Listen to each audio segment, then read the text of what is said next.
Well, you better be, because here we go. No, I haven't put my makeup on. Too late. Neither did Rooster, so it's okay. No, this time. I know.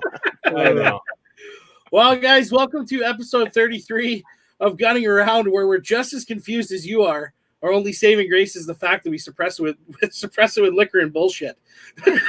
True. Mostly bullshit. Story.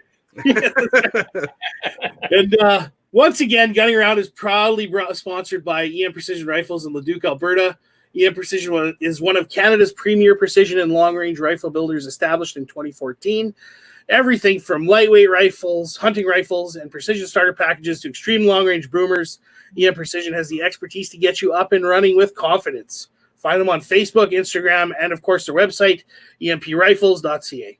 So we have a very special guest today. I say that every episode, but we're very blessed to have a personal, I would say a hero, not to, suck your dick too hard, but, but like we have Top Shot Chris Cheng, Top Shot winner of season 4, the man, the myth, the legend. He's an author. He's in tech. He's a pro shooter, LGBTQ rights activist, TV star, stand-up individual. Welcome, sir. Appreciate it. Thank you much. I'm excited to be on, and I'm also thankful for some really tasty Angel's Envy bourbon that I'm drinking. I'm not sponsored, wish I was, but thanks to Angel's Envy, it's delicious. Good deal. Excellent. Nice. So, John? So special acknowledgements today. We I think this deserves a special acknowledgement. Ontario Tim has been located. We found him. APB successful. Yeah. So he was last sighted listening to Slamfire Radio. That son of a gun. Yeah. 2-time and son of a gun. Traitors. Just to give some context to the new listeners here, Ontario Tim was one of our only listeners when we first started. Yeah, that's right. And then he just he ghosted us for like 6 weeks. And we're like, what's going on? And I found him. Poor guy. Lost his job with COVID and everything. And yeah, he's back at her now. So welcome back, Tim. Yes, welcome back. Anyway, who the hell are we? We are. I guess it's you. Or do someone else first. Yeah, go. Rooster, who the hell are you? All right, I'm a CCFR field officer. I used to be in construction management.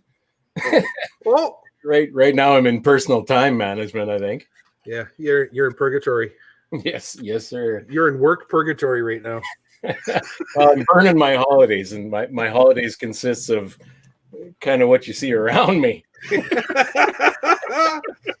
which isn't all bad, but you kind of generally think of holidays as getting out and about doing something else. Yeah. Anyway, I'm a hand loader and wildcatting nerd. I partake in long range and precision rifle stuff, and I hunt when I can. Beyond that, there's not much substance. My beard. Yeah. My beard. There is a lot of beard there. It might be coming off soon. It's summertime, and that summer breeze just starts to do this. I don't know. You gotta braid it like a Viking and get that shit in there. Maybe, let's see. I might earn a moniker that I don't like. We'll see. Good deal. Cool.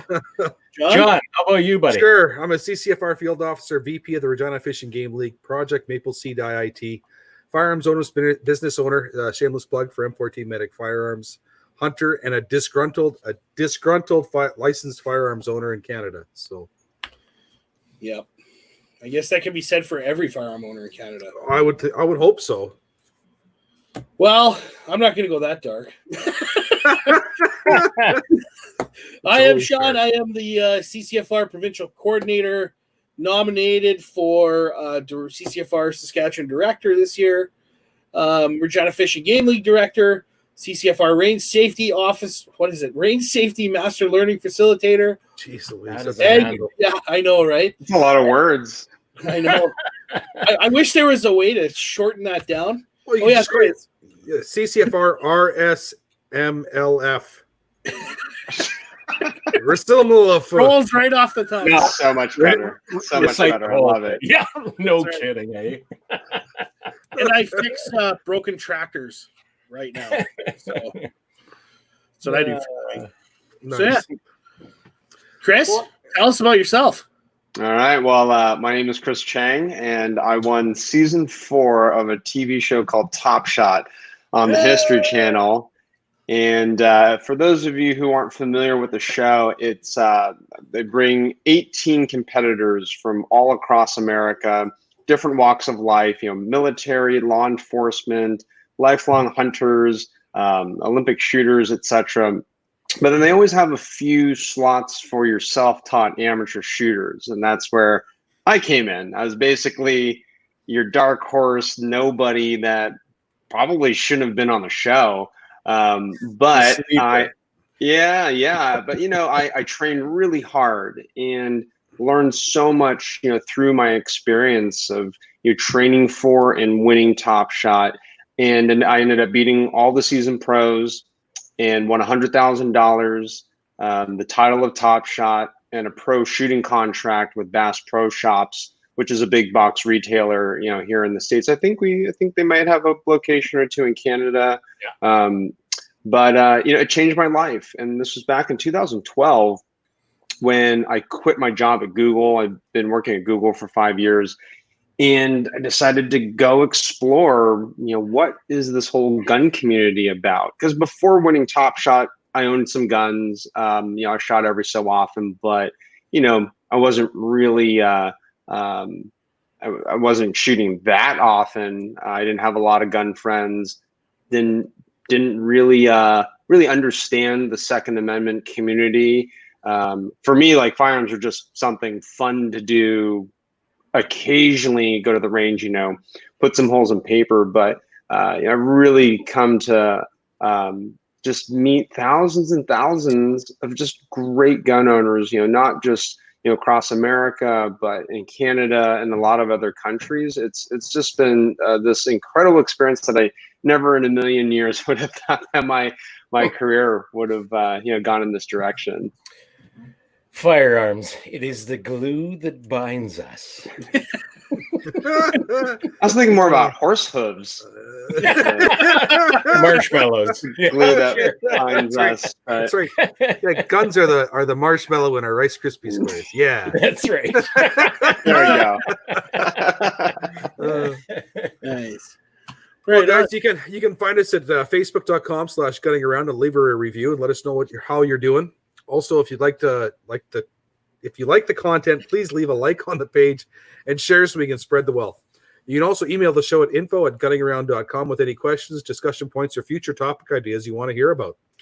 Check us out on the web at gunningaround.com. We have some improvements coming, improvements are there. We have an online store that's linked with M14 Medic firearms. So if you want to buy some stuff that we have on the website, feel free to do so, or just come check out the content on the website.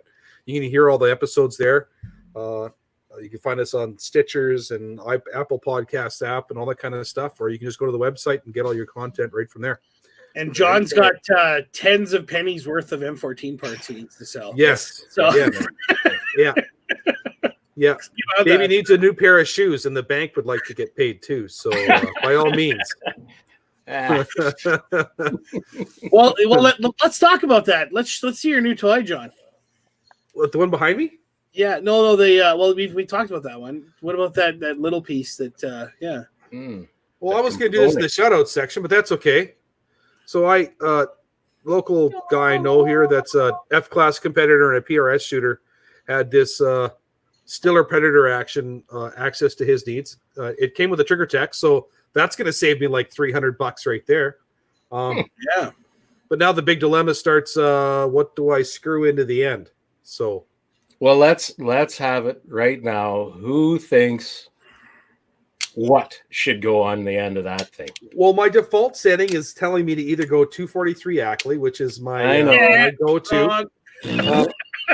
I was also thinking about a 308 because ding, ding, ding. I like vanilla ice cream too.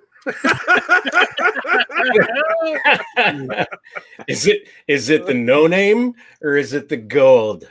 No, it would be the Briars, I Vanilla think, ice actually, cream. but yeah. Oh, wow. Anyways, I don't know. What do you guys think? What does everybody 6.5. Yeah, 6.5 Creedmoor is still. I'm not going to do These 6.5 days. man bug. I like You myself a little calm too much down for there, that. Chris, right now. That's our standard around here. Yeah, I know it's a wild Saturday night when we're talking about 6.5 Creedmoor. Well, if I was to go with 6.5, it would probably be a 260 Ackley. If I was going to go with 6.5, it'd be a 260 Ackley or the 6.5 Rooster. Okay, take a look in those drawers behind you and tell me how many components you have for 308 right now. No, Invalid. my wife listens to the show. So there you go. I'll put it this way. Whenever I decide to put a barrel on a rifle, like a new barrel on something, I make sure I have enough powder, primers, and bullets to burn out the barrel before the barrel gets spun on. I don't have to check for 308. Yeah, 6.5 FC didn't kill I think this discussion is over. Oh my Well goodness. played. Oh my goodness. I love Kurt, it. what are we drinking? Today, folks, we are drinking Churchill Brewing Company Blonde Lager. Sponsored. The folks over at Churchill Brewing Company were so kind as to give us a bunch of beer to test and try out on the show. Churchill Brewing Company is a Saskatoon brewery using only the best base malt barley in the world, produced right here in Saskatchewan. Considered by some as a bridge craft brewer seeking to introduce the non-craft beer world to a beer that is consistent, clean, crisp, and homegrown, yet still retaining the flavors that craft beer lovers can appreciate. Find Churchill Brewing Company at www.churchillbrewing.com. www. You guys are so good at using your words. I'm impressed. We know words, yes. No, we're not. we have to smells like beer. Recite them to us, but yeah. It smells like beer. It tastes like beer. We can't read in Saskatchewan. Oh, that's good. Yeah. It's tasty. Now that's a beer Yeah. I can enjoy. Like that, there's no shock to the taste buds. There's no aftertaste. This is a great beer. What's the name of the beer again? I don't think I've heard of it before. Well, it's a local. Saskatoon. Churchill Cool. Brewing Blonde Lager. Blonde lager. Nice. Really good. Holy smokes, you guys. It's This is crisp, great beer. and Yeah. but it's not hoppy. Like it's like on the lighter side, but it's crisp. Like this would be a good beer to have after a long day of work. You know, like a nice hot day. What I find with a lot of the craft beer and the wheat beer and all that kind of stuff is that it's got a really kind of syrupy taste, a heavy syrupy taste to a lot of them. And this one does not. Like this is a bit of a dangerous beer, I think, in a lot of ways. After a hot day, man, 8 or 10 of these could go down like nothing. See, and that's the thing is usually on a really hot day, what I'm looking for is a nice light beer that's more like water than beer. Because I'm thirsty, right? I want to cut that thirst. This isn't a beer I would use for that. Honestly, I'm going to sit down and I want to enjoy a nice, full flavored, beer. This is what I'm looking for, right? Yeah, for sure. If I want to hydrate after, like today, for instance, working in the yard all day today, we raked the lawn, mowed the lawn, got all that done. We pressure washed the patio, got the summer furniture out for on the patio and everything else. Jeez, that sounds like a rough day, John. It was a long day. Welcome to Saskatchewan Landscaping with John. But at the end of today, I was like, okay, I'm having a beer, and it turned into 3 beers relatively quickly. But yes, they were light beers, and they went down like water because I was thirsty. We have to hydrate. Since our guest doesn't have access to Churchill Brewing Company beer, what is our guest drinking? I am drinking one of Kentucky's finest bourbons. It's called Angel's Envy. Oh, I'm not sponsored by them, but this was at my bar. I've got a nice bar downstairs, so this is one of my solid go-tos. This is about like $40 a bottle, so it's a good price for performance. So it would be 90 here. Yeah. True story. Yeah. And then you're going to make me do math on this podcast. No, Jeez. no, we Well, the won't. exchange rate is currently 75 cents. No, it's not 75 cents. Is it only? $7 or something like that? We're like You're the right, peso dude. right now. It's Yeah. not even funny. Yeah. No. I remember kidding. 20 years ago, I went to Vancouver and there were 19-cent slices of pizza in downtown. I was like, 19 cents. And Really? then, like, with the exchange rate, right, it must have been like 9 American cents. Oh my gosh.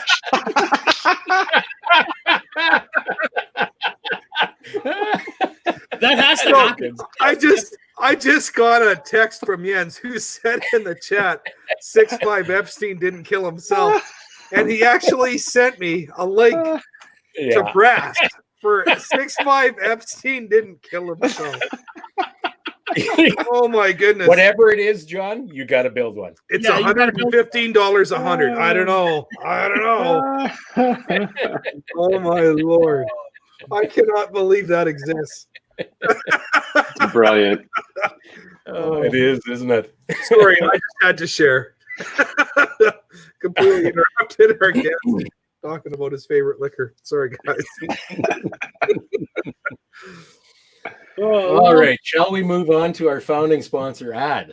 Yeah. All right. Sure.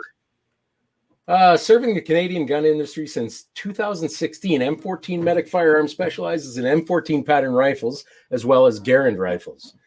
In light of recent changes to the classification of the M14 family of firearms, M14 Medic will be taking a break from wrenching on M14s, but is still working on Garand rifles. The website store is up and we're adding new products every day. Come visit the website at m14medic.ca. Yeah, we ship internationally too. Yes. Whether it's legal or not, we don't care. Well, I kid. shipped legally. Yeah, we don't break the law. RCMP, if you're listening, do not search us. But As it the just so cops aren't happened- going to be breaking my door down any minute now for being on the show, right? As it just so happens, everything on the website is able to be shipped internationally. So, Yeah, you don't have receivers on there and stuff. It's all just. well, I can't. They're prohib now. So they're anything I have that's inventory that's a complete rifle is no longer for sale. So it's off the website. all that kind of stuff. Prohibidado. Prohibited. Prohibited. Oh, okay. Let's move on because I'm getting angry now.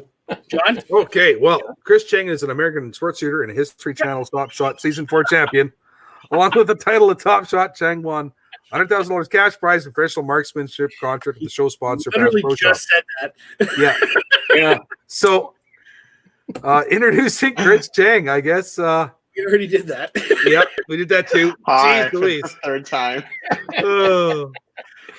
So what are you doing now, Currently Chris? 7 beers deep. So right now we're like everything I pretty much everything I know about you pretty much ended in like 2012-ish, 2013 maybe.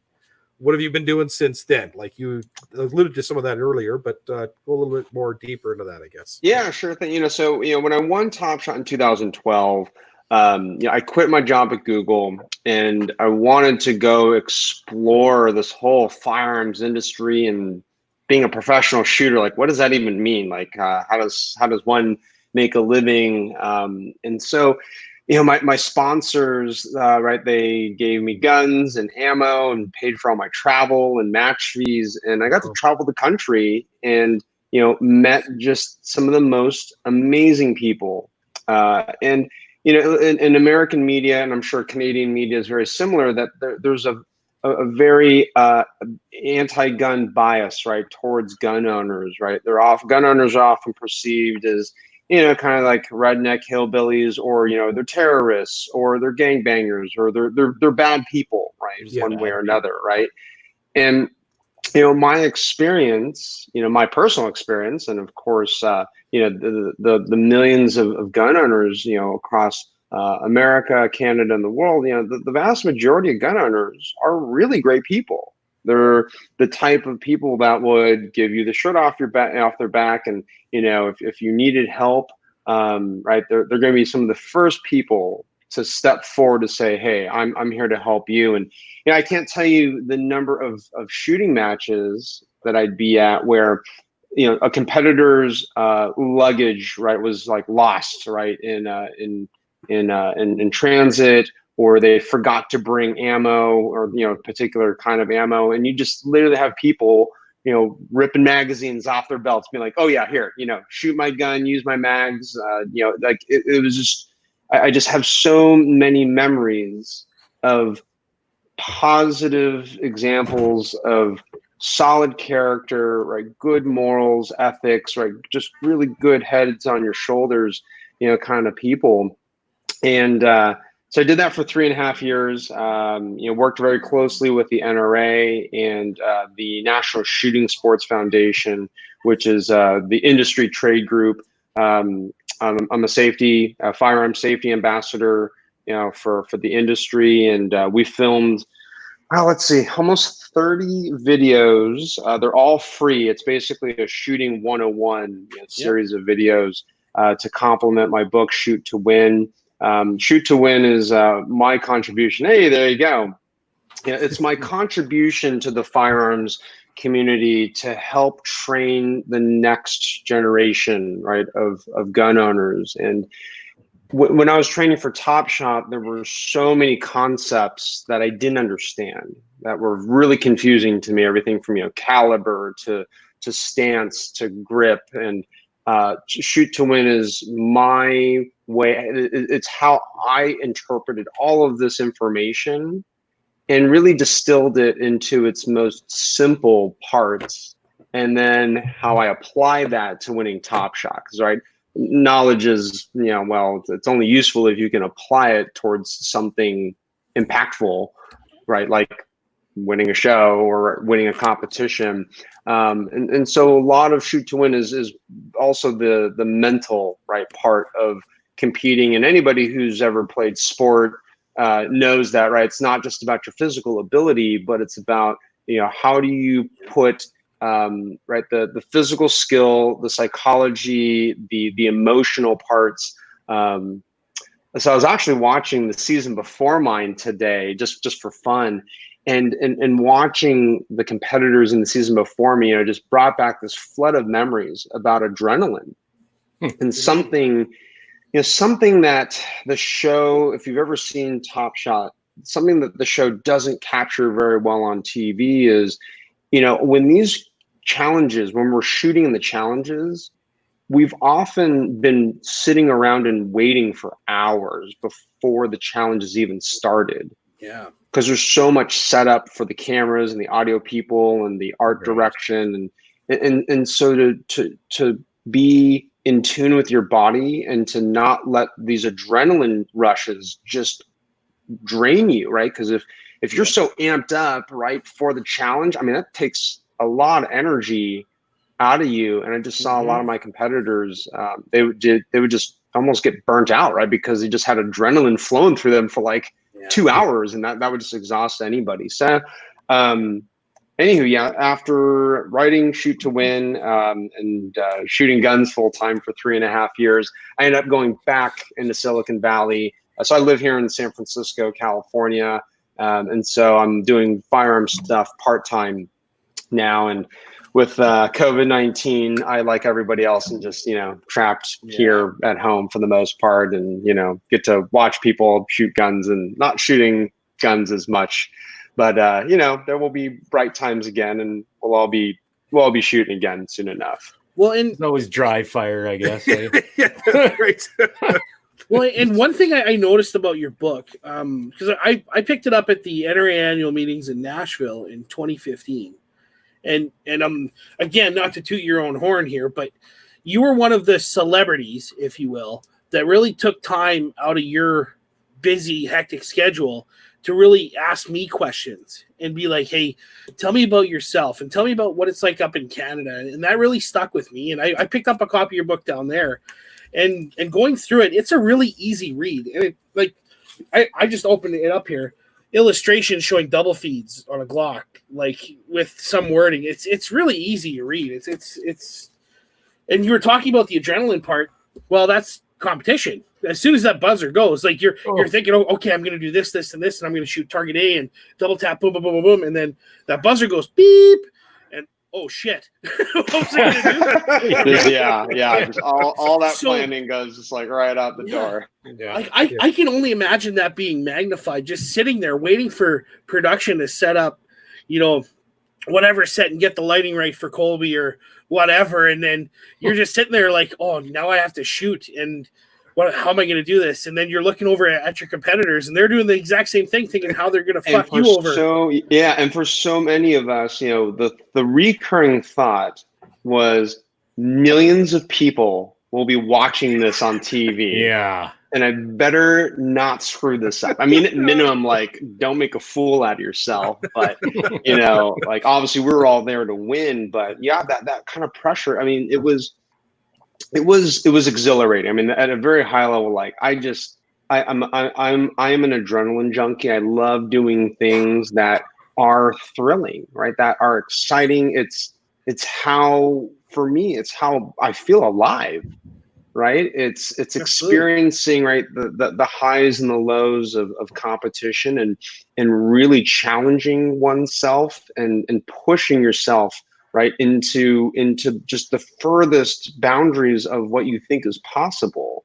And I have a personal philosophy that every 10 years I want to set a goal for myself, right? A really, really ambitious goal that is challenging, that's difficult, that's gonna make me proud, right, to have accomplished. And so winning Top Shot, that was one of my goals. That was my goal, in my early 30s. Now that I'm in my 40s, I'm like, I actually don't know what my next goal is yet. I'm still sort of figuring that out. But I think it's really important, right, for each of us to set goals, because life goes so fast, right? It's like, God, I feel like it was just yesterday that I was in my 30s, and right now, I mean, I just turned 40, so it's like, okay, like I'm just turning the corner into a new, decade of life. But the last thing I want into a curve. Yeah, right. A really long, shallow curve. Yeah. So, right, the last thing you want to have happen is, right, we're all on our deathbeds looking back at our lives and just like taking stock of like, okay, like what did I do in my life, right? What did I accomplish? What did I achieve? What good things did I do? And, I hope, not just me, but all of us can go to the grave saying, right, like, hey, we did a lot of good, right? And whatever that means for you. But I think by setting goals, right, like not just letting life happen. I mean, some of that obviously is good and all, but really setting your sights on specific goals and ambitions, and then just going out there and crushing it, right? Like studying or getting really good at a certain skill or set of skills. I think is just critical for personal and professional development. And I mean, that's also how our culture and society, right? That's how we get better beer, right? Better bourbon, better guns, right? Better people and better families. It's just the way forward. You bet. Hey, let's dive into the season you won. Just looking at some of the contestants here, like that was the only season I've watched start to finish, and I was having trouble remembering who was on the show. I didn't realize you shot with Greg Littlejohn, Kyle Sumter, like seasoned vets in the pistol shooting world. Gabby Franco, who's no slouch herself. She weighs as much as my leg and she can outshoot me, no problem. Michelle Viscusi, Glock shooter. Team Glock. Yeah, you had some heavy hitters on that roster. And how did you go about and separate yourself from those guys? Well, I think it was really about just staying in my own head and not letting other people get into my head, because that was really negatively impacting my competitors when they were just letting external pressures of the competition, or they look at Kyle Sumter and they say, well, he's a SWAT commander.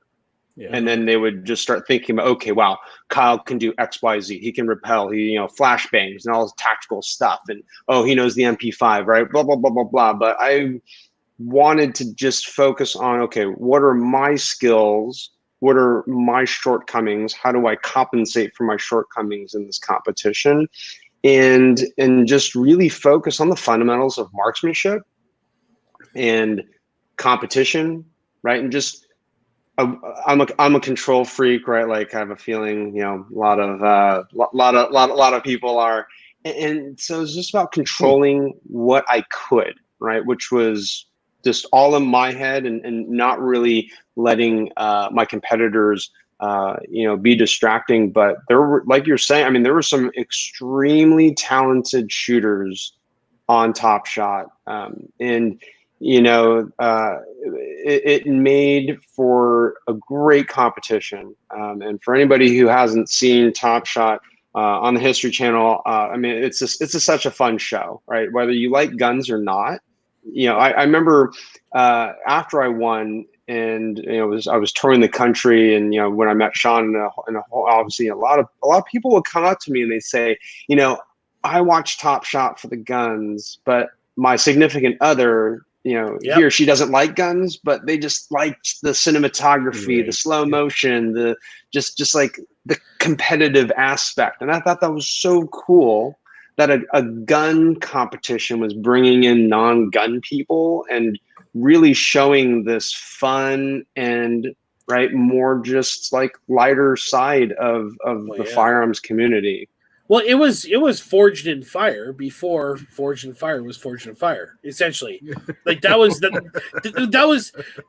History Channel's go-to show for that time slot, and it was amazing. Like I didn't have a significant other at the time. I was a single guy living in Moose Jaw, Saskatchewan, and I watched every episode syndication day because I'm like, I want to see not only what they're going to shoot, but I want to see who's going to perform. And I want to see the banter between you guys, because that was some of the best stuff. You guys trying to get into each other's head, and like, and looking through some of the guns here, it's starting to bring back memories. Like episode 6, you guys shot a 3.2-inch bag gun and an atlatl.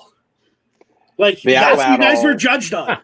Yeah, right. That's from a insane. Cannon to a throwing spear, and the atlatl challenge. That was an elimination challenge. Sorry to bring it up because I see you were nominated for elimination. Yeah, but what was always so interesting about elimination challenges was it was actually a badge of honor, right? That in order to really prove your worth, at least internally, like within the cast, that you really didn't prove your worth or earn your stripes until you had gone to at least one elimination challenge. Because I mean, that's the do or die moment, right? It's easy to kind of lose in a team challenge, and your performance can kind of be kind of covered up by just all your other teammates. But in an elimination challenge, right, it's just you. It's just you, your raw skill and nerves. And that atlatl challenge, it was incredible. Wow. I mean, I crushed it, and that was it was through a lot of practice though. Yeah, just like literally it's a spear chucker. It's one of man's first weapon systems. Yeah. And the fun story, the maker of the atlatl and the spears, he actually made me my own personal set after I won the show. And yeah, he is just such a great guy. He's actually here in Southern California. Yeah, it's pretty sweet. I got my own atlatl. Yeah, and you had to throw it. You had to hit targets 60 feet away. That's insane. Yeah, on my final winning shot, I hit the bullseye at that farthest target. Wow. To clinch the win. Wow, that's cool. It's bringing back that flood of memories. That's awesome. Well, what was really funny about the atlatl was, every episode. Well, okay, so every episode that you see on TV is actually 3 days in real time, right? It took 3 days of filming the competition, then you see it in a condensed, 40-minute episode. And so, during each of those days, we were always guessing, like, what is the next weapon going to be? right? Because the format of Top Shot is, right, we don't know what the weapons are until like we wake up in the morning, and they have us walk down to the range, and then Colby pulls off a sheet and says, okay, like you're going to be shooting the Benelli 12 gauge shotgun and flying targets and whatever. But yeah, we were joking about the atlatl for probably 2 weeks. We were like, someone's like, oh, they're going to bring on an atlatl, and most of us were like, we don't even know what you're talking about. Like, what is this? What is an atlatl? An at a what? And there's the producer sitting listening to the conversation, and then they're like, we got to get a goddamn atlatl. Yeah. Let's go. Go crazy. John, fun fact: the first gun they shot for the first episode was an M14. Oh, was it? Yep.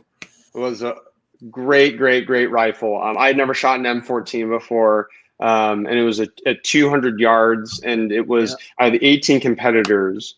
It was a competition to see who could get closest to the bullseye, and the 2 competitors who were furthest away from the bullseye got eliminated immediately. Oh, wow. Yeah. So it was high stakes. Like, we literally showed up. We didn't even know we were going to be shooting. I mean, we assumed we were going to be shooting, but we weren't quite sure. But Colby said, all right, we're dropping you right into an elimination challenge. And boy, it was nerve wracking, and the wind was whipping that day. That didn't really come through on TV, but sometimes competitors just got lucky and the wind would die down. Right. And then that's easy. But and we were on timers too. Basically, you had 1 minute. So you had 60 seconds from someone off camera would say, okay, your time starts now. And then, you only see the few seconds where someone's actually shooting. But they forced, I think it was a 60-second timer on us for that challenge. Wow. And so you can only wait if it was windy, you could only wait so long, and they weren't giving you 10 more seconds, five more seconds. Whatever. Yeah. Yeah. That was intense. And for those of you who haven't seen the show, when we're throwing around the name Colby, what's his last name? Colby Donaldson. Donaldson, who was the Survivor winner of one of the Survivor. He was on ones. 3 seasons of Survivor. He was on like season 4, and then I think All Stars, and then Survivor Heroes and Villains. I think that's his background. Anyway, enough about that guy. He gets enough press. He's got such a pretty smile. He's a good-looking dude. Kind of like mine. Cool. Is there a smile in there, Kurt? All you see is hair. Gotta pull back a little bit. I just look like I have buck teeth every time I smile, so I try not to. So what was your favorite challenge on the show? Oh man, I gotta say it was probably towards the end of the competition, where we were shooting an M1919 machine gun. And it was mounted onto the back of a authentic World War II half-track vehicle. And then they set up a simulated World War II battlefield where we had 20 exploding targets that we were trying to hit. And I remember that. Yeah, and then in order to kind of add to the confusion and make it even harder, as the half-track vehicle is going right down the track, and we're shooting kind of perpendicular to the vehicle path of travel, they had mortars and just all sorts of smoke, and it was crazy. We had 100 rounds in this belt-fed machine gun, and then the other inside track here was that they put restrictor wires, cables, like on each side of the machine guns, because they basically wanted to prevent us from like over rotating and like accidentally shooting the driver or like shooting the cameraman. These are your arcs. Stay with it. But we basically only had like a 90 degree, maybe a little more, maybe like 110 degree, kind of angle of movement with this machine gun. And so, we're going at like 20, 25 miles an hour. So as these targets, if you they were passing by pretty quickly, but you couldn't really. I mean, I remember just trying to jam this machine gun, towards targets that I was missing. I was like, crap, and then you just have to just keep on going. It went by so quick, but that was an amazing challenge. I mean, it really for me encapsulated what the show is all about, which is about bringing history to life, right, through these weapons, and to give us a greater appreciation of the freedoms that many countries, right, have earned themselves, right, through, in this case, right, through war. But as a civilian, I'm just a self-taught amateur, tech geek who just likes to shoot guns, and it really made me appreciate, not only what what our military, veterans, have fought for, they fought for my freedom. But in the United States, there's also about the Second Amendment, right, and protecting our Bill of Rights and freedom to freedom of speech, the Second Amendment and the right to bear arms. And before Top Shot, I didn't care about the Second Amendment. Like it just wasn't a thing that I didn't wake up and be like, oh, like what's going on with Second Amendment news. I mean, now, yes, like I'm paying attention all the time, but it really took that awakening, moment, and like going through the Top Shot experience, right? Shooting these guns, understanding their context within the arc of history. And then ultimately, for me, it was like, okay, well, what does this mean for me, right? What is winning the show, shooting all these guns, advocating for safe firearms handling and usage, right, and education, right? What does this all mean? And it is all about freedom.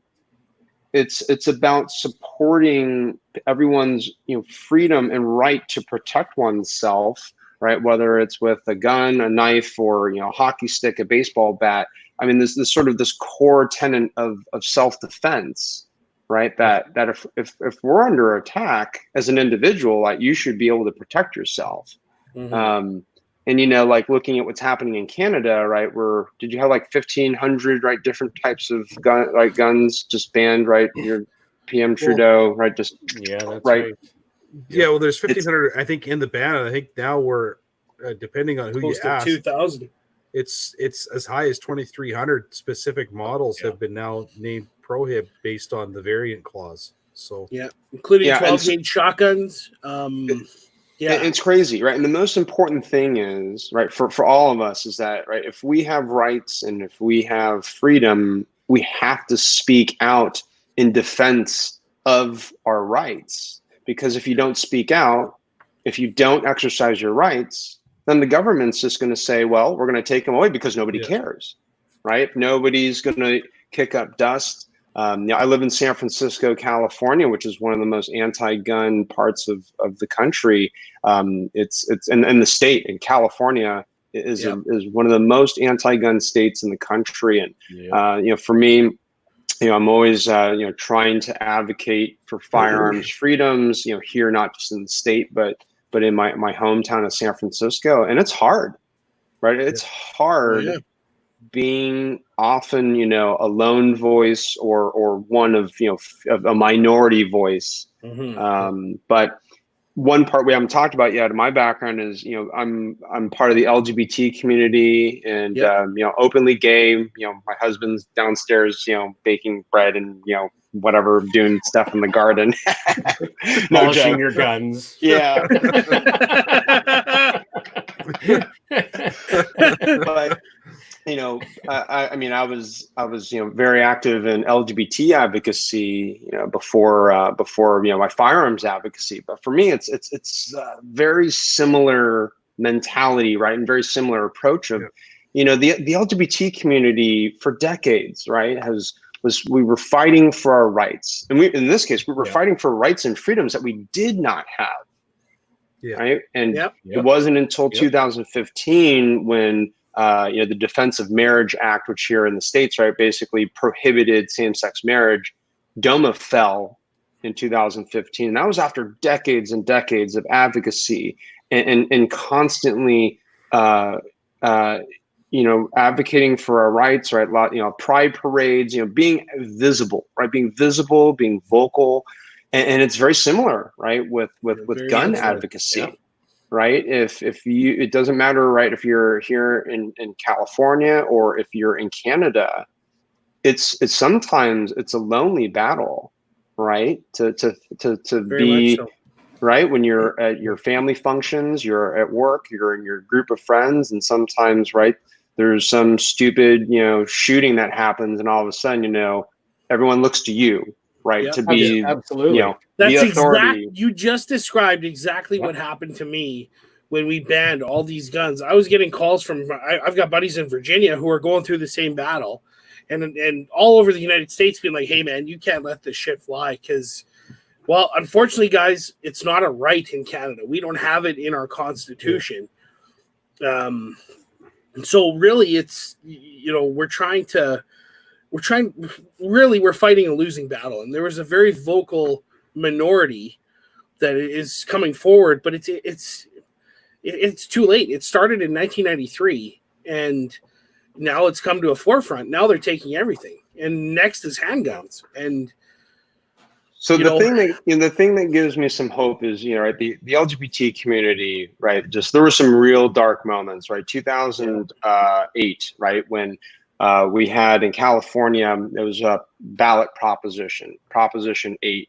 And it, let's see, the mechanics were weird. It's like, basically, I don't remember if Yes was supporting, the ban on same-sex marriage, but anyways, the ban on same-sex marriage was upheld in 2008.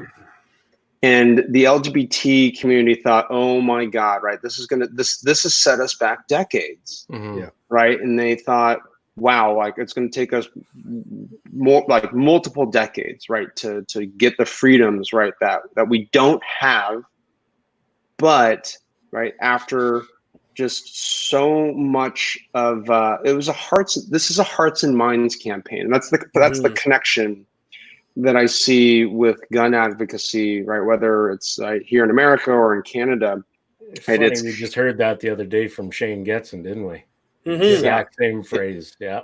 It's a hearts and minds campaign, right? So with gay people, it was, hey, like we need to show everybody that we're not dangerous, right? It's you're not gonna get AIDS by being my friend. Yeah. You're not gonna get the gay just because you know me. Look at me. Yeah, right. Yeah. You're gonna get the gay if you're already gay. So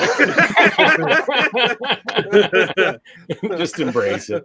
Yeah. So how can we dive into that a little deeper, Chris? Like, so you came out after your win at Top Shot,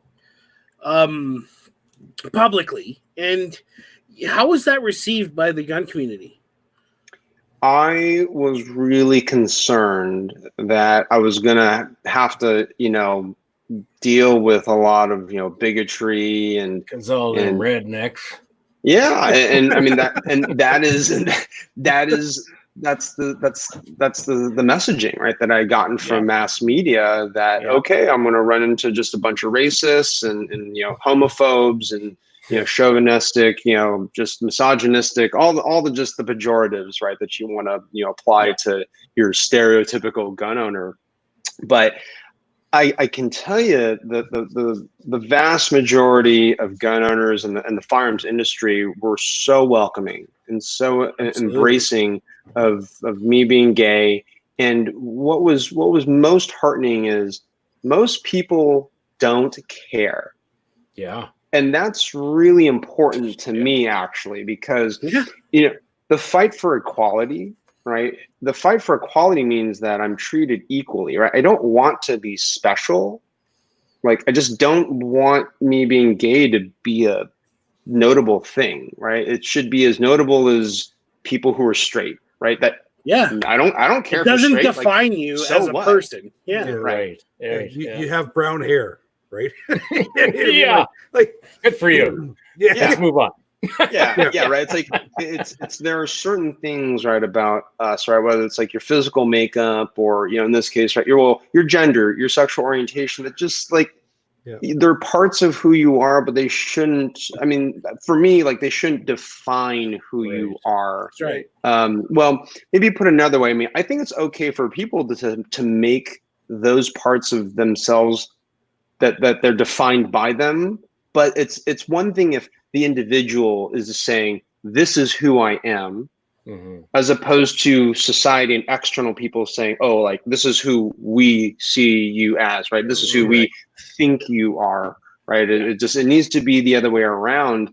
And back to this Hearts and Mind campaign, right? It's like, I know gun owners are good people, but we're often too afraid to speak up, right? It can be extremely frightening, right, and scary to raise your hand up in a group and say, "Hey, I'm a gun owner, right? And I don't agree with these assholes who are, going around killing people with guns. Those people don't represent me, right? And I have nothing to do. I have nothing to do with those people, right?" And so the messaging is probably one of the most challenging things, right? Because depending on who you're talking to, sometimes you need to have a policy conversation. But you're probably going to bore people with, here are the characteristics of an assault weapon versus, and then, standard capacity magazines, this and that. Like most people just, that's going to go over their heads. Yeah, whatever. Shut up, Nazi. Yeah. but that's real in a lot of cases. That happens. You're in that group. Fuck you. Shut up. I don't want to hear it. That's Yeah, and it's hard. Yeah, and so it's hard to sometimes decipher. Does somebody who's talking with me about guns, is this a conversation, or are they just trying to tell me off? Right. Yeah, that's right. And if they're just trying to tell me off, all right, then I just sort of, you got to let that just play out. But I'm not going to invest the energy, right? That's right. It's not a if it's not a discussion or a conversation, then okay, that's fine. Like then I'm not gonna try and make it one. Like Shane was saying the other day, it's that group of people in the center that you want to appeal to, that you want to talk to. It's the outliers on either end. You pretty much write them off. They're set in their beliefs or whatever, and the likelihood nothing of changing you say, nothing you say or can do will ever change their mind. You got that's right. You're 5 or 10% on one end or the other, and so Chris, I'm not sure if you heard about at the beginning when we were doing our intros. We're all involved with the CCFR, the Canadian Coalition for Firearm Rights, and they are kind of they're not the hardline, from my cold dead hands, Charlton Heston kind of thing.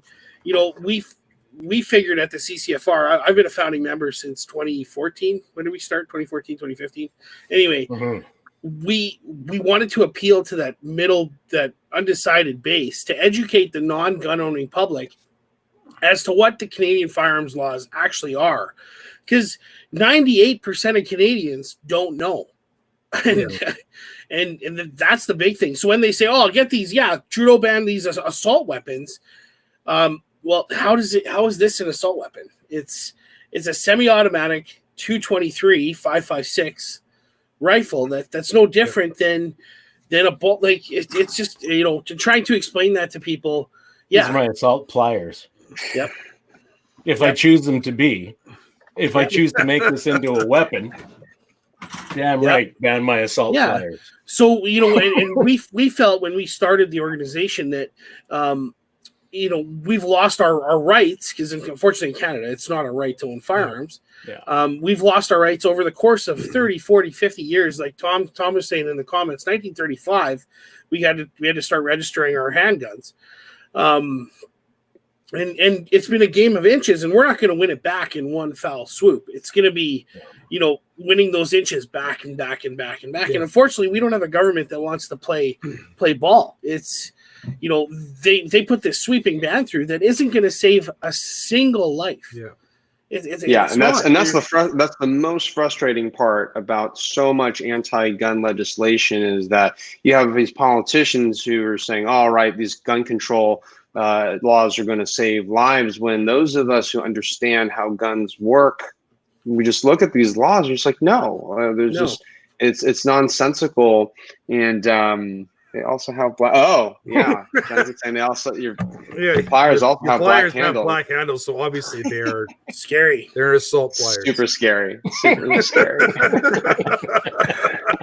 But like Sorry. I was just having this conversation with my boss who's not anti-gun, but he's like, I don't see the appeal. Great, that's fine. I don't care. It's you do you, man. It's fine. But he was like, he was saying, is this going to save a life? And I said, listen, if this would save a single life, I'd be all for it. Mhm. I really would. But there's no substantial evidence that banning these guns that arguably 99% of them haven't been used in a crime in Canada ever. It doesn't make sense to me. I don't understand why people like Camaros, but I'm not going to tell somebody they can't have one. That's no right. kidding. But the damn losers. Yeah, everybody knows the Chargers where it at. Like, come on. But unfortunately, Canada has a government right now that is very pandering to their base, and winning that Laurentian area, so Toronto, Ottawa, Montreal. There's a little triangle there, and unfortunately, the majority of the population's there, and they're pandering to those people that just don't know. They're just and I'm not going to use the term ignorant. They're uneducated onto what the system actually is, and it's terrible. And So yeah, I mean the grassroots advocacy is a huge part of this Hearts and Minds, right? Winning Hearts and Minds campaign, and right, we can talk ourselves blue in the face about how good and just neutral guns are, but it's not until someone gets behind a gun and pulls the trigger, and they realize that, hey, like this can be fun, or hey, okay, I can now understand the self-defense application, right, and usage. And it's not going to jump up and fire itself. So on that note, I had a just jaw-dropping experience about 10 years ago, and I took my team at Google to the shooting range for a team offsite. And I brought my AR-15, and I brought my Glock 34 and Remington 870 shotgun, just sort of standard like fun package of guns. Yeah. And standard fun pack, exactly. Yeah. I like that. And I remember after one of my colleagues fired my AR, I asked him afterwards, I'm like, hey, like how did that feel? And I distinctly remember him looking at me and saying, I was expecting to feel evil after shooting this gun, but I feel normal. And I wasn't expecting that. And I was like, whoa. Wow. Yeah. Like you Welcome thought that to the dark side, Luke. Yeah. Right. Yeah. I just couldn't. That was such a learning experience for me, though. Right? It's like that this colleague of mine literally thought that after he was that shooting an AR-15 was going to make him feel evil, or make him feel like he wanted to go cause and commit crimes. And I could take this to the mall, and I could go to the shoe store and get free shoes. Buy a pair of shoes. Yeah, New Balance. Yeah. Oh my goodness. Oh, we're going. I have to say, my absolute best experience ever, in firearms, period, bar none, was the one year at the open house. I had an M305, actually an M14, at the open house, and this little girl who was 11 years old came and said, "Can I shoot that gun?" And I said, "Of course you can." And her mom was there, and I asked her mom, "Is this okay?" And she's like, "Yeah, sure."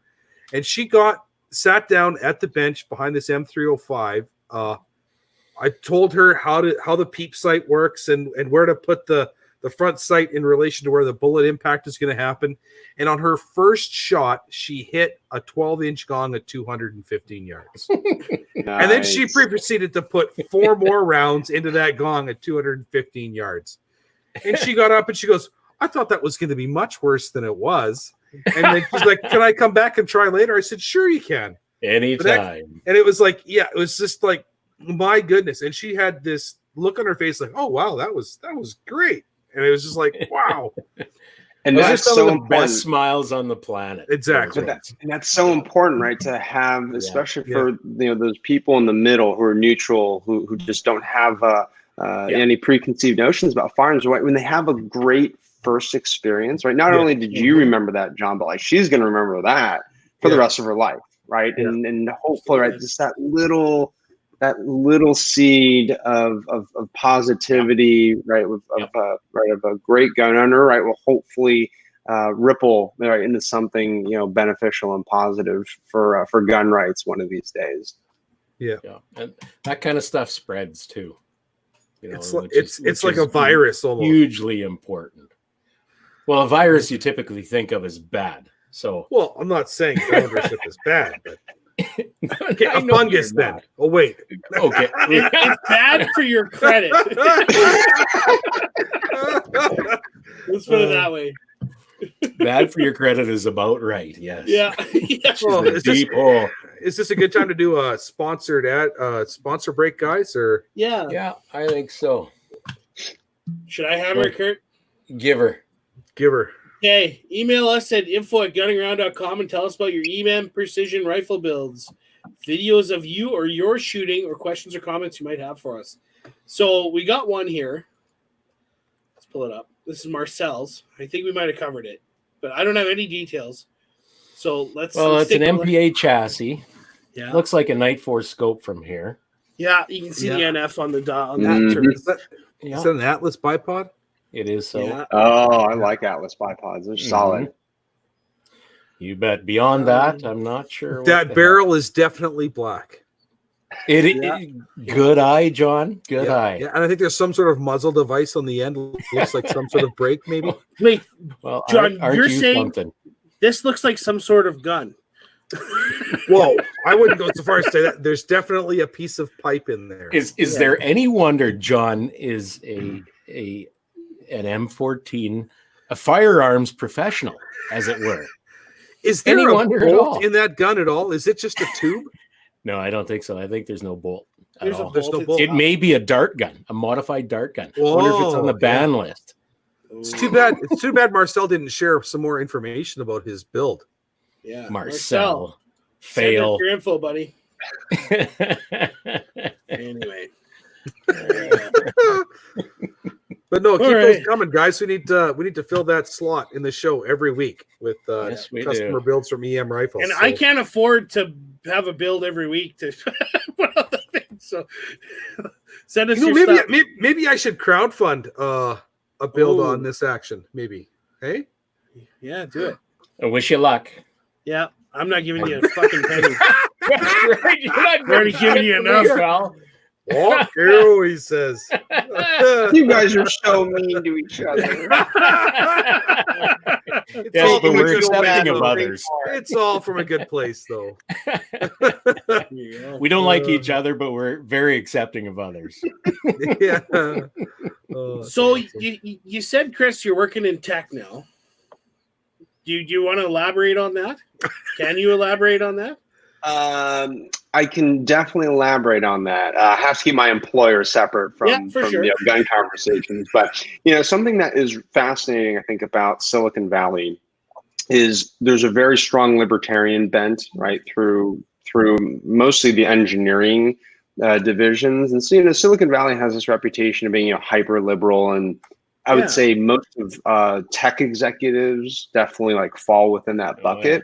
But as you start coming down to the rank and file, I've had so many tech people come up to me, or they'll Slack me, or they'll ping me, and they'll be like, Chris, hey, I'm a gun owner. And wow.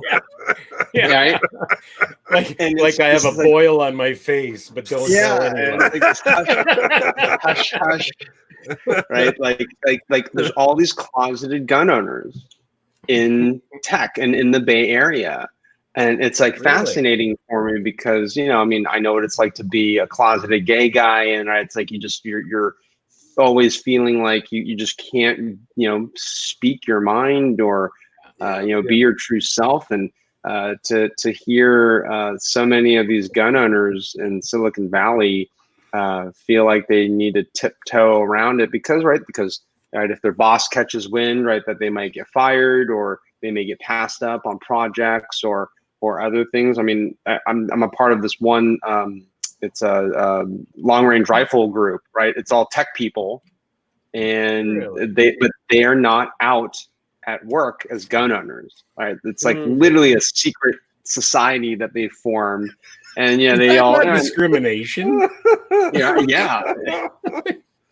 So I know exactly what you mean, Chris, because for the longest time I was a firearms owner, but I didn't talk about that unless somebody let it slip that they were a gun owner. It's like, hey, I own guns too, or I hunt or whatever else like that, right? But it's not for the longest time. Like I had to make a conscious choice to, I'm going to be out, for lack of a better term, as a gun owner, right? I'm not gonna hide the fact. I started putting pro gun stickers on the back of my truck and stuff like that. And you know what? I don't know if that translates into a different lifestyle or not, but I didn't notice that my neighbors, for example, treated me any differently. Or sometimes my coworkers ask me some odd questions like, "Hey man, where can I get a gun?" At the store is the right with the appropriate license. Yeah, it's to this Hearts and Minds campaign concept again. I remember a key inflection point back at Google with respect to talking about guns in the workplace. So before Top Shot, I had one person on my team who was also a gun person, and there were so many times where, we would be in our office and we'd be talking about guns, and then all of a sudden we would realize, oh shit, the door's open, and then we close the door, we turn our computer monitors away, and then we'd be sitting there, watching gun videos and whatnot. But it was like, really? It was, right? And it was like such a hush hush thing, right? We don't want our colleagues note over the webcam on top of your monitor. Well, I guess it's a little different for me because I work in agriculture and I work for a high end equipment manufacturer. So when in my orientation, I went down to the States to our plant there. I'll tell you off air, Chris, but they're like, "Hey, your name's Sean. What do you do for fun?" I shoot guns and lots of guns. And everyone's just kind of like, what the fuck? I love it. I'm like, oh. But then it's funny. My first week of orientation, I went down there and I'm wide out. I'm right out there. And I'm just like, yeah, I love guns, love ARs, pistols, blah, blah, blah. And then they're like, okay, now it's time for your active shooter orientation. I'm like, what? Active shooter orientation? What are you talking about? And then there's literally an hour course on what to do if there's active shooter, and you can't give your badge out to people because what if they just got fired or whatever, and then they come back and so that really opened my eyes to the culture, because people go crazy from time to time. And, sure, but I imagine, right, that the fact that you were right out as a gun owner, right, in the workplace, like on some level, assuming you're a rational, sane person, right? That's assuming. Assuming. Yeah. You're on the internet. You've got to be rational. That's right. Right, but that right projects or it instills a sense of normalcy, right, on some level. That okay, right, here's Sean, right? He's right. He's right. We're not treating it like this taboo subject. And so back to my Google days, right? So after I won Top Shot, instead of hush hush behind closed doors and tilting the monitors away, I remember walking through. We have like an open pod area, right, with no partitions or anything. And one of my direct reports, he called me over, and so I walk over to his desk, and on his widescreen monitor, he's got Magpul and he's got some AR companies, barrels and stuff. I'm like, Chris, I'm gonna build my own AR, and I'm trying to decide like which what kind of grip should I get, like what length barrel, and so here we are now out in the open now. I'm open for it. I mean, there's like 80 other employees within earshot, right, of this conversation. Fucking brilliant. Yeah. But we're just talking about barrel length and muzzle brake versus flash hiders and 15 capacity magazines, 10 rounders versus 30 rounders, etc. and it was just such a night and day. But for me, like winning Top Shot, it helped those around me feel like it was okay to talk about guns with me because, well, they just assumed, okay, well, right, well, they know, like, oh, sure, you can talk to me about guns. But I don't know. I guess I felt like maybe there was like I don't know, some sort of like immunity shield that sort of formed around us, right? That is okay, but that's the kind of mental comfort, right? That I hope we continue to provide people, right, that want to talk about firearms in a safe space, if you will, right? Not be judged. Is there really a risk for people to potentially lose their jobs in situations like that in Silicon Valley? Or I would say not in Silicon Valley, but yeah, in general. I mean, absolutely. I mean, and so it's one of those things. It's whether it's a real or perceived threat, it's a problem. Yeah. Right. And the thing is, like, you may never know. Well, if you lose your job because of your gun advocacy, like, well, you may not know if it was directly because of that, right? Or maybe your boss makes up some other reason, right? Oh, poor performance. But if you get passed up, right, for key projects, right, or things like that, like, you just may never know. So for a lot of people, like, why take the risk? So I understand that too, right? I'm not advocating that everybody just be out as a gun owner at work. It's like, right, life is not that simple, unfortunately. No, fuck that shit. You gotta be out there. You gotta tell people, well, you are who you are. There's a reason we're in the situation we're in, and it's because we're quiet, and it's because we do that stuff. Just like Chris, your community back at Stonewall, back at blah blah blah. It's I'm not equating gun rights to that, but you have to be out there and you have to educate people and be passionate and do it in a way that's articulate and in a way that's not contrived as, like you said, a threat. And I don't know, I do kind of tend to disagree there, because if there you could get past there is definitely a risk there, but there's also a risk there if the guy finds out you're a Ford lover and you're actually a Dodge guy or whatever. It's the same, right? So it's just like I've taken it as a personal mission, whether it's be to my detriment or not. I don't know, but right? But to educate that non-gun owning public, to people who aren't necessarily around it every day, like I am, or you, or Kurt or John, and I don't know.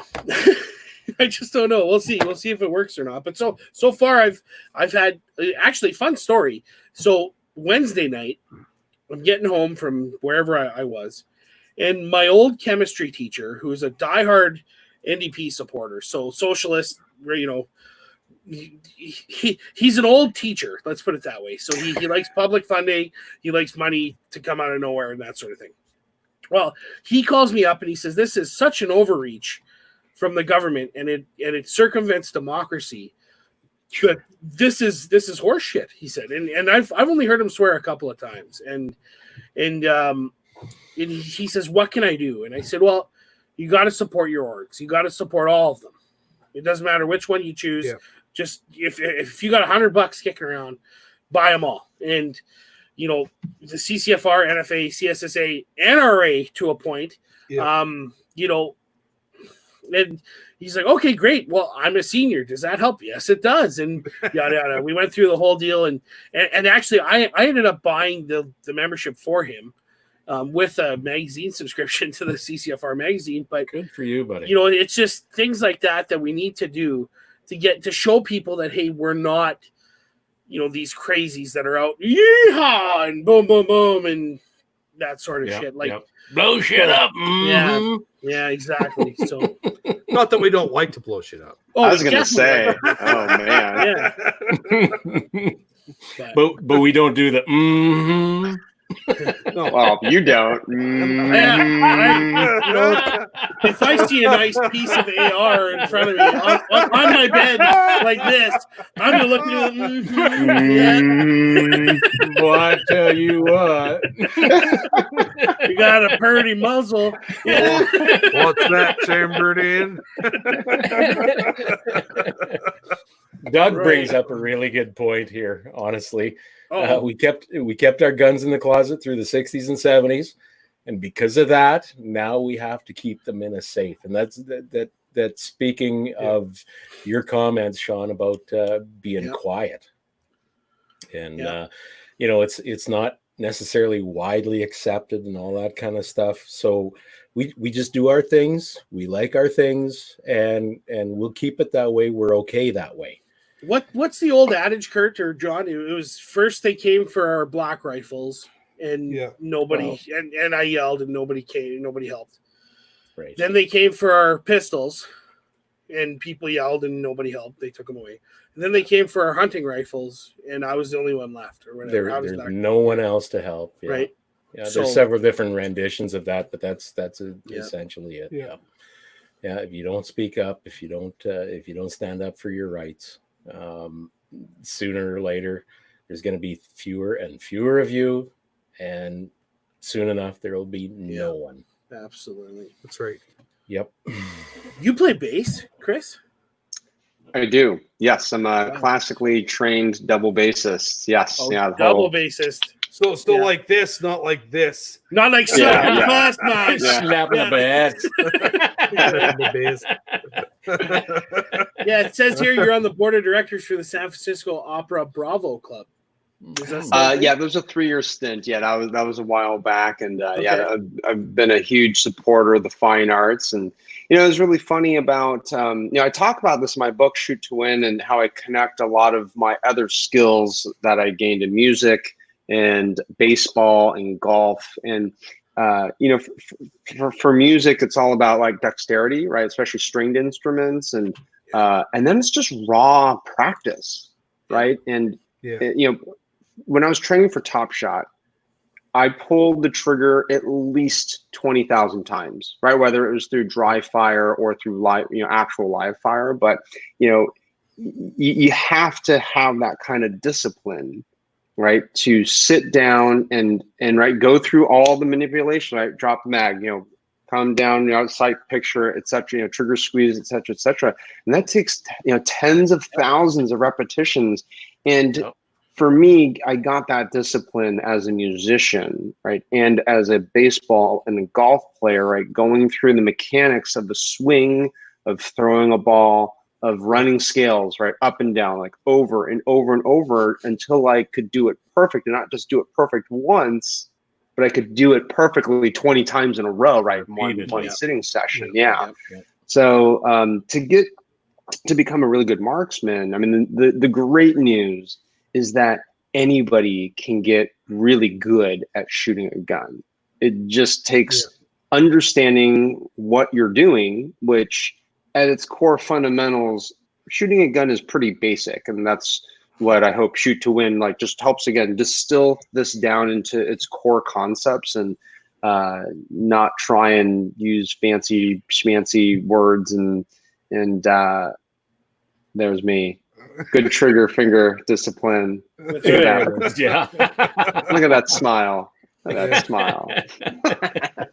But anybody can become really good at shooting, right? It's I think for a lot of people, it's about overcoming that initial fear, right? Because she's shooting for the first time. It can be pretty daunting. And then once you overcome that initial fear, then it's okay. Well, what's the next step, right? How do I go buy a gun? What kind of gun do I buy?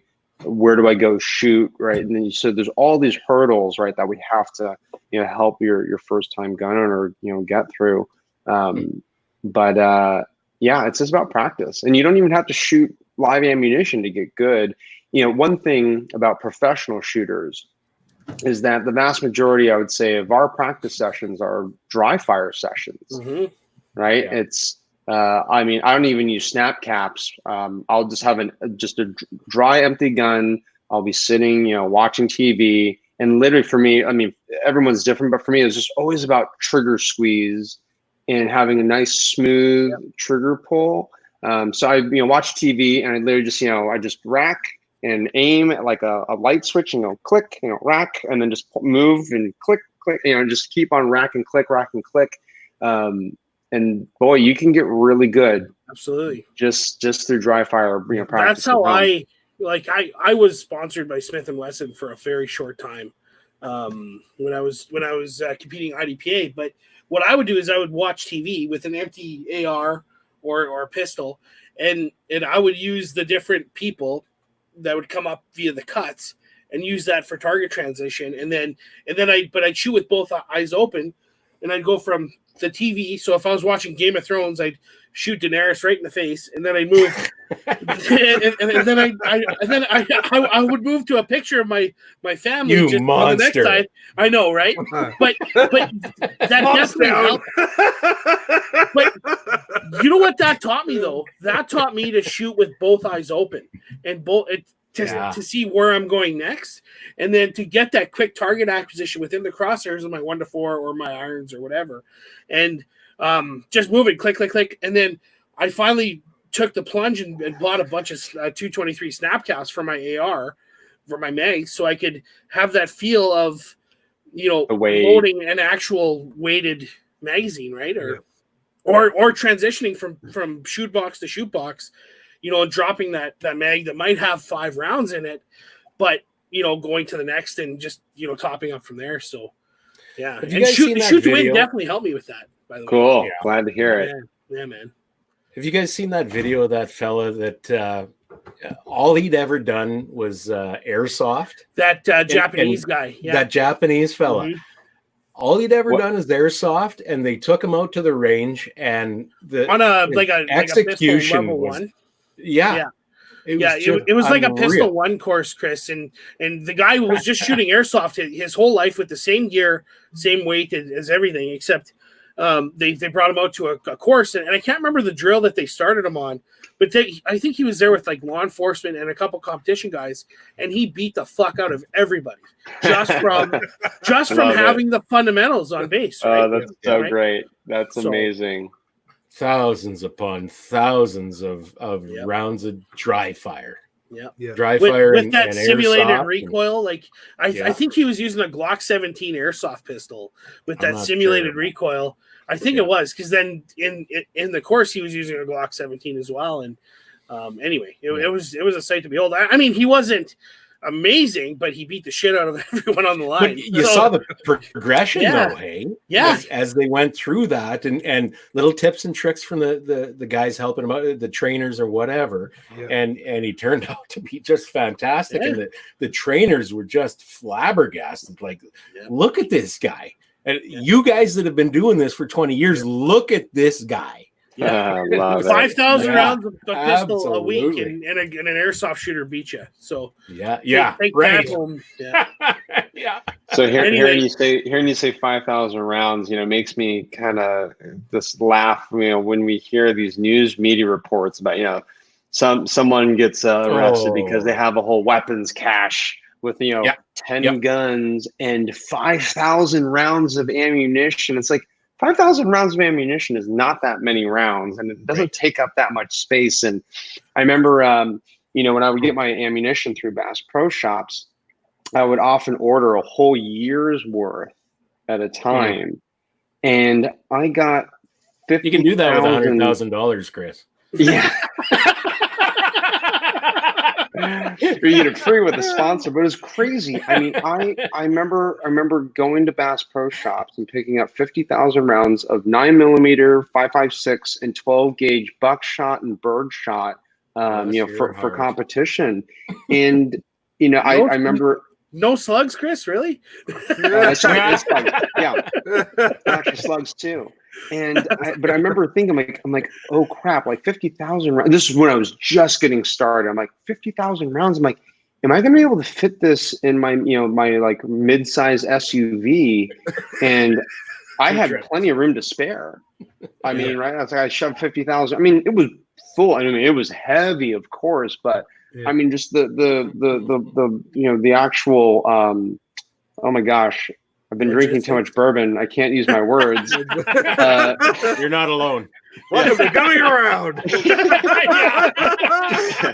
But the actual amount of space that 50,000 rounds of ammunition took up wasn't anywhere near what I thought it was going to be. But 5,000 rounds, on TV, it sounds scary. It sounds like, because I think your average person, they hear 5,000 rounds of ammunition and they think 5,000 dead people. Yeah, right? It's just I think that's just your natural I was just connection. gonna say, they come upon a cache of 1,000 rounds or 5,000 rounds or whatever the hell it is, and I do this weekly or monthly or whatever. How many dead people are there out there now? Yeah. Oh, that's right, 0. Well, even in wartime, I think it's something like 20,000 rounds of rifle ammunition for Yeah. every confirmed kill in Yeah. in a combat situation in a war, right? Like so. Yeah. But the point being, I have all this stuff, and yet no one died over it. And I'm not alone. That's the part that really chaps my ass. Yeah. But it's back to these facts and figures that most people, they don't care about, right? The logic is 0. There's a small percentage of people where logic will be impactful. And I mean, the winning over hearts and minds, it's hard. It's hard. And, like we've been talking about with guns, if you can get someone to actually squeeze the trigger, I mean, that's usually a positive, game-changing experience for a lot of people. I mean, at worst, maybe at least you neutralize, you turn someone who is negative anti-gun and make them at least a little like, well, that wasn't so bad. Maybe they didn't love the experience, but at least they didn't hate it. That's never go full semi-auto, right? That's stupid video. Yeah. Oh my goodness. Anyway, so if you guys wanted to never go full semi-auto, laser engraved or Cerakoted on your rifle, you can go to emprifles.ca and check them out. They do it in-house and fully personalized with whatever you want. So, hit them up, emprifles.ca, Shane, Steve, they'll hook you up. So, there, how's that for a sponsor, Adrian? That is excellent, Sean. Excellent. Yes, sir. Cool. Well, we better start wrapping this up. Let's get into some news, though. FRT list updates. Are they true? I don't know. Well, here's the thing: is I was reading a bunch of stuff on the Facebook. CS AAA had listed a bunch of stuff that was prohibited that turned out to be true, and then I found another list on Canadian Gun Nuts. It's a forum up here in Canada. That's like our. How do we explain that to Chris? What's the equivalent in the States? It's like our firing line forms, I guess, something like that. Yeah. Right? It's like our main fire, like our somebody had gone into the FRT database and searched for prohibited shotgun and came up with a list of a whole bunch of normal hunting style shotguns that had been named prohib. Now 870s, 590s, Now, everything. Apparently, what happens though is when you search the FRT. Like the way that person did, it comes up with all the ones that have been picked up by law enforcement in some way, shape, or form that have a barrel that's been cut too short or is over the overall length restriction. Otherwise modified. That's right. It would have picked up all the ones that have been found by law enforcement that are modified in some way, shape, or form that would make it a prohibited device. So the parent FRT is still non-restricted on the 870 and the 590 and the 500 and the whatever. So common stuff. Yeah, there's a lot of misinformation out there. There's a lot of people that are very concerned and very scared. The RCMP has recommended, and this is a public announcement, the Royal Canadian Mounted Police have recommended to Canadian citizens to maybe forego hunting this year to ensure that they don't get nabbed with a prohibited firearm and transport. I hadn't heard that. Right. That was right. RCMP publicly have said to Canadian firearms owners to maybe forego hunting this year. There's a guy in Winkler, Manitoba, Yeah. was pulled over because his vehicle did not have a license plate. The police officer was able to ascertain after pulling him over that he had a temporary use permit taped in the back window and that the permit was valid. There was a gun case in the back seat. The officer asked what was in the gun case. The firearms owner in question then made the stupidest mistake I can think of, and he opened the case to show the officer what was in the case. The officer said, "That's a prohibited firearm," and the owner did not have the necessary authorization to transport attached to his ATT. I'm not sure if it was a restricted firearm, or previously restricted firearm, or a previously non-restricted firearm. I haven't. Yeah, Hasn't been confirmed yet. Anyway, but it's scary as heck, guys. You gotta do your due diligence if you're going to go to the range. Know Well, the part of law. the problem is the RCMP is amending the FRT, which is the firearms reference table. There's over 90,000 firearms listed in the FRT, and there was 1,500 models that were named in the Order in Council that were named prohibited. But the RCMP Firearms Lab is going through the FRT table and reclassifying a lot of firearms as prohibited that were not named in the OIC. So you have to, I'm not sure how you even check that. I'm not sure as an ABC firearms owner in Canada, I'm not even sure how you check that. No, small town gun shops, stuff like that. I'm not sure how they check it either. It's well, that's interesting how that's enforceable and how it can actually stick if nobody really knows. If you get charged, you're looking at what they're doing is essentially putting everybody in fear that, well, I guess I just leave my firearms at home. Well, the big problem with this is the officer that pulls you over is going to seize whatever it is as a matter of course, because he doesn't know, and heck, his boss doesn't know either, right? That's it. And he's going to say, you know what, come to the police station to pick up your property after it's been determined that you are legally allowed to own this. But you're looking at probably a minimum of $5,000 to $10,000 in lawyers' fees just to get your property back, or to maintain your current status as a legal firearms owner in Canada. You're not looking at, I think they're trying to explain to the officer that no, this was not a name prohibit in the OIC. I should be able to own this, but he's going to say no, sorry, it might be, or it might not be, or the FRT was updated, or maybe he is knowledgeable. Maybe he is not. At this point, and that's the problem: is the frontline officers don't know where they stand, and we don't know where we stand, and that's the whole problem with this whole issue. Is you know what? If it was just AR-15s, you know what? At least I know exactly what to do with that AR-15 until the amnesty period's over. I know how to securely store it. I know that it can't leave my house. I know that it can't be transported. But if it's a Maccabee SLR or a Duria Defense 12 gauge, those have been prohibited. And the owners, it was a previously non-restricted firearm, which means the owners aren't going to be notified by the registrar of firearms at the CFC that their classification has changed on their firearm. They're not going to get an official notice. And this is the biggest problem with this whole reclassification. It's a shit sandwich through and through, and we're eating it. Yeah. And yeah. Anyway, just stay diligent, guys. Know the law and work within it. Exactly. Yep. That's it. Okay, moving on. Naming and shaming segment. Human who doesn't suck of the week. I said Matt Shirley, a diligent listener to the show. He spent more than 8 hours a day for the last 2 weeks at our range, supervising and unloading the moving of bales at the range so he can appease the CFO overlords. Yes, an unintended farmer. Yep. I don't think he even called him an unintended farmer. Because he's a lead farmer. Yeah. We deal in lead, friend. Yeah.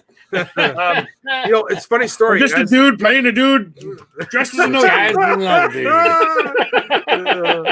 Exactly. And then I said Dingleberry of the week is our CFO overlords. Yeah. And the dishonorable mention is our CFO overlords. Touche, sir. Touche. So now more than ever, join and support our national farms organizations like the CCFR and CSSA. I think we've hammered this horse to death. Join them. If you cannot join them, reach out there. We get it with COVID, with job loss, all that shit. If you can't afford $40 for one of them or all of them or whatever, let us know. We will find a way to get it for you. Like I said, I just bought my old high school chemistry teacher membership. So get it to us. We'll figure it out. We need all the support we can, especially with this charter challenge. So I'm not going to play an ad for them this week. What? We're running late. So okay. Shout outs. Kurt, who do you got? I got my buddy Jay for helping us out the other day with the Shane Getson interview. He came on to save my ass. I'm not good alone. I'm good with you guys. Not good alone. He's on, well-spoken dude. Pretty handsome. A lot better than us. Well, yes, he is pretty handsome. No, I'm not going to say he classed up the joint, but he definitely made it more different. Yeah, well, a little different twist on the regular, right? Yeah, it was good to meet him. Actually, I've never met him yeah. before. So he's a good dude, really good dude, really well read, really well spoken, and also Extreme Range Outfitters for supplying that guy, the rifle, 0% liberal. Best thing I'd have ever gotten from that store, and I've gotten a lot from that store. Good deal, John. Well, I don't know. I thought I was following you, but I was going to shout out Matt Shirley, which apparently you were too. He won the Trigger Tech a few weeks ago back on the show here. He helped us out big time at the range. He's a fellow director at the Regina Fishing Game League here, and he is unfortunately currently COVID unemployed, so he has lots of time, and we have been making full use of that. His GSG, what the heck is it? 16. It broke the charging handle on it. So because I'm kind of bored, I guess would be the word I'm looking for. He broke the charging handle, and GSG 16, those the guys at GSG, those son of a guns, German sport guns, who were looking for a sponsorship. Yeah, they weren't willing to help him out with warranty, which I couldn't figure out. So I made him a charging handle for that thing and put it in his GSG 16, and that thing is what's what I'm looking for? It's difficult to disassemble. I'm going to put it that way. It is. Chris, it's kind of like a MP5 that's not an MP5. Yeah, well, it's all right. it's kind of a cool looking little gun. It actually looks like it's to be a lot of fun, but I'll put it this way: it's something that is made entirely of plastic, except for the barrel and the bolt. Yeah. And the barrel shroud. And there is no less than 83,000 fasteners to remove from this thing to get to the charging handle. It was SOB to get that thing apart. And then making the charging handle, I think, was probably disassembling the firearm was probably 3 times the amount of time it took me to spin up a piece of raw aluminum on the lathe and make a charging handle that would fit. So you are a handy son of a gun. You know, that's why I've got the round thing that makes round things rounder in the garage, right? So big shout out to Frank. He's Frank, he's an enabler going way back, but also he's a local shooter, F-class and PRS dude. He came up with the Stiller Predator action. I'm still undecided on what I'm going to do with it. If you have any ideas for what this thing should turn into, send an email to the show at info@shootinggunningaround.com and let's hear them all. Info at shooting at gunningaround. Yeah, that's right. 6GT. Info at shooting stuff. Anyways, what about you, Sean? You got any shout outs this week? Yeah, I just had Matt Shirley for being our range bitch. So that's good. And he makes such a great range bitch too, doesn't he? Yeah. And he has a beard that rivals Kurt's. So I don't know if it rivals Kurt's, but now it's definitely it is kind of sexy, but not this sexy. Yeah, it's definitely kissing cousins to Kurt's. Wow, that's the best Chris, kind are of you cousins. having fun yet? That's so the much best fun. kind of cousins. So much fun. Let's ask Chris, shall we? let's See if Chris, who he's do you got a got a shout out? Yeah. Gosh, let's see. Who do I got a shot? You know, so I guess having recently watched season 3 of Top Shot, I got to give a shout out to Dustin Ellerman, who's the season 3 champion at Top Shot, and he's a Christian camp counselor who, similar to me, was like a dark horse and came out of nowhere to win the season. And so Dustin and I were good friends, and you know, we love. I think we both just really love being ambassadors for the sport and showing everybody that, hey, yeah, like regular everyday people can be, you know, responsible and accurate gun owners, and we love shooting, and it's a ton of fun. So shout out to Dustin. He's a great advocate, you know, for the shooting sports and for the Second Amendment. Right. Good deal. Cool. Well, another apologies to Wes Stevens. We ran out of time for you this week. Oh, Wes. Poor Wes. Maybe next week. I don't know. Yeah. I doubt it. We'll I see. think we're going to be. Is Wes even around anymore? Do we need an APB for Wes as well? Is that even a thing, Wes? I don't know. Poor guy. No, don't feel bad for him. He does not deserve any sympathy whatsoever. Yeah, fuck Wes. Big shout out to John Johnston and his band, the Dirt Road Scholars, for the kick-ass tunes. So thanks, dude. Appreciate it. Yeah, that was awesome. And It sounds really good. We'll catch you on the flip side. See you next week. Roger that. Stay deadly, everyone. Thanks Stay for hanging out, guys. Peace. Yeah. Yeah.